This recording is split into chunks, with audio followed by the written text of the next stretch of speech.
সবাইকে হ্যালো, আমার নাম হচ্ছে সত্য। এবং এই যে তোমরা ভিডিওটা দেখছো, এটা তোমরা অনেক দিন ধরে ওয়েট করছিলে, আমি জানি। সবাই এত স্পেশাল ভিডিও 100 সাবস্ক্রাইবারের জন্য ওয়েট করছিল, তাই তো? তো এই ভিডিওটা সেটাই নিয়ে আমরা আজকে বানাতে চলেছি পায়েস, ক্ষীরের পায়েস, যেটা যেটা যে যেটা যা দিয়ে বানানো হবে সেটা এক্ষুনি 2 মিনিটের মধ্যে আমার দিদুন তোমাদেরকে বলে দেবে। তো চলো শুরু করা যাক এই ভিডিওটা কোনো দেরি ছাড়া। শুরু তো করবো, কিন্তু তার আগে আমি এটা জানতে চাই যে তোমাদের যে ভিডিওটা আমি জাস্ট কিছুক্ষণ আগেই পাঠালাম, ওই কেকের ভিডিওটা, সেটা তোমাদের কেমন লাগলো ওটা একটু জানিও, ঠিক আছে? এবং শর্টটা কেমন লাগলো সেটাও বলো। দেখোনি এখনো? তাতেই যাও, লিঙ্ক ডেসক্রিপশানে আছে, দুটো ভিডিও আমার শর্টের, ঠিক আছে? তো চলো আমরা শুরু করছি ইন 3, 2, 1। আমার এই 100 সাবস্ক্রাইব করার জন্য সবাইকে ধন্যবাদ। আর এই 100 সাবস্ক্রাইব করার জন্যে আমি আজকে স্পেশাল বানাবো ক্ষীর দিয়ে পায়েস। আমরা এমনি দুধ দিয়ে পায়েস সবাই খেয়েছি, তাছাড়া আমি এবার ক্ষীরের পায়েস করব। ক্ষীরটাকে আমি 1 কিলো দুধের করে রেখেছি, আগের থেকে ফ্রিজে দিয়ে ঠান্ডা করে রেখেছি। আর এখানে আছে তেজপাতা, এখানে গোবিন্দভোগ চাল আছে 100, এখানে আছে কাজু, কিশমিশ, ঘি আছে, চালে মাখিয়ে নিতে হবে গোলটাস ঘি, এখানে আছে চিনি, আর এই আছে আমার দুধ। এই দুধটাকে এখন আমি কেটে এই কড়াইয়ে ঢালবো, ঢেলে আমি পায়েস বসাবো। এখন আমি এই দুধটাকে কেটে এই কড়াইতে ঢেলে নেব, নিয়ে গ্যাসে বসিয়ে পায়েসটাকে আমি তৈরি করবো। এটা হচ্ছে ফুল ক্রিমের দুধ, এটা হচ্ছে ফুল ক্রিমের দুধ। এই দুধটা দিয়ে পায়েস করলে খেতে খুব সুন্দর হবে।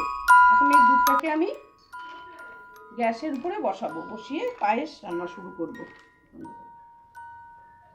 এই দুধটাকে আমি এবার তেজপাতা দিয়ে, দেখুন এতক্ষণ ধরে ফুটালাম, ফুটিয়ে দুধটা বেশ ঘন হয়ে এসেছে। এবার এতে আমি আগের থেকে ধুয়ে রাখা আর ঘি দিয়ে মাখিয়ে গোবিন্দভোগ চাল রেখে দিয়েছিলাম, এই গোবিন্দভোগ চালটা এবার আমি দুধের মধ্যে দিয়ে দেবো।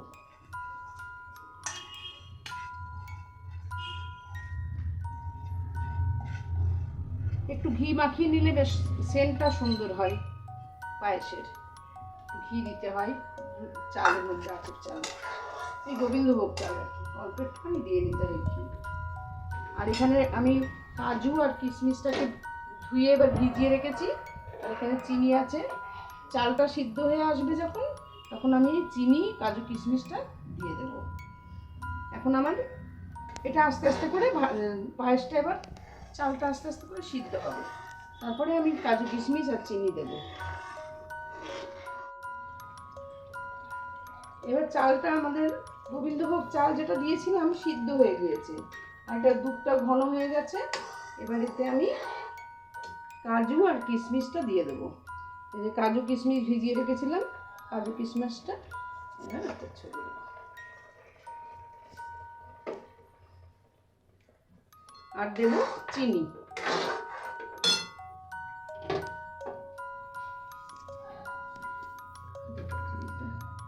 আর দিতে হবে এবার চিনি। মিষ্টিটা চাল না সিদ্ধ হলে তো মিষ্টি দেয় না, এবার চাল সিদ্ধ হয়ে গেছে, এবার আমি এই চিনিটা দিয়ে দেব।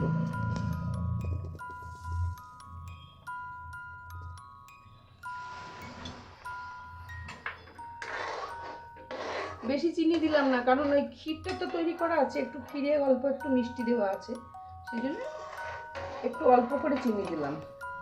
এবার ভালো করে ফুটে উঠলে, চিনিটা মিশে গেলেই এটা আমার পায়েসটা রান্না হয়ে যাবে।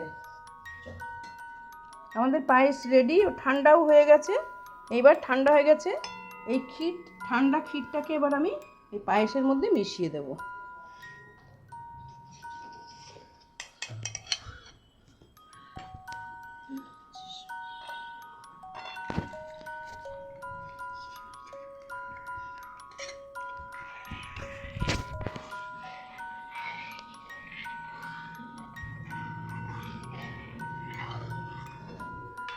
তৈরি হয়ে গেল আমার ক্ষীরের পায়েস।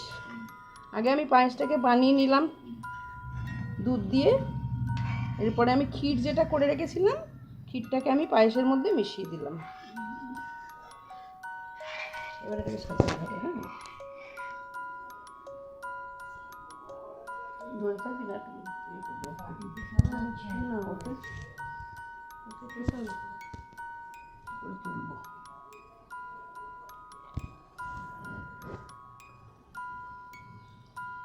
এবার এটাকে আমি একটু সাজিয়ে দেব।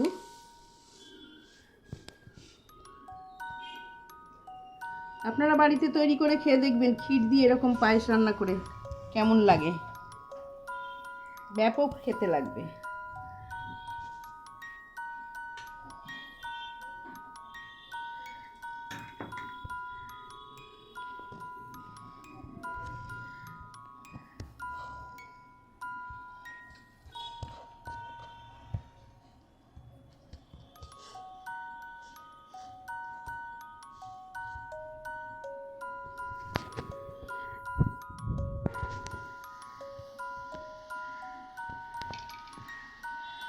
একটা টিপও পরিয়ে দিলাম আবার। এমন সুন্দর পায়েস রান্না হবে আর একটু স্মাইলি না থাকলে হয়? দেখুন তো স্মাইলিটা কেমন হয়েছে, ভালো লাগছে? কমেন্টে জানাবেন স্মাইলিটা কেমন হয়েছে, দেখতে ভালো লাগছে কি না। আর পায়েসটা তৈরি করে খেয়ে জানাবেন যে আমার মতন পায়েস তৈরি করে খেয়ে কেমন লাগলো আপনাদের। অবশ্যই জানাবেন, বন্ধুদের শেয়ার করবেন, লাইক করবেন, কমেন্ট করে জানাবেন।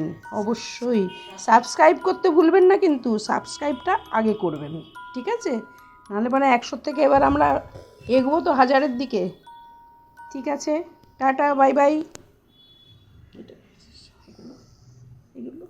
3, 2, 1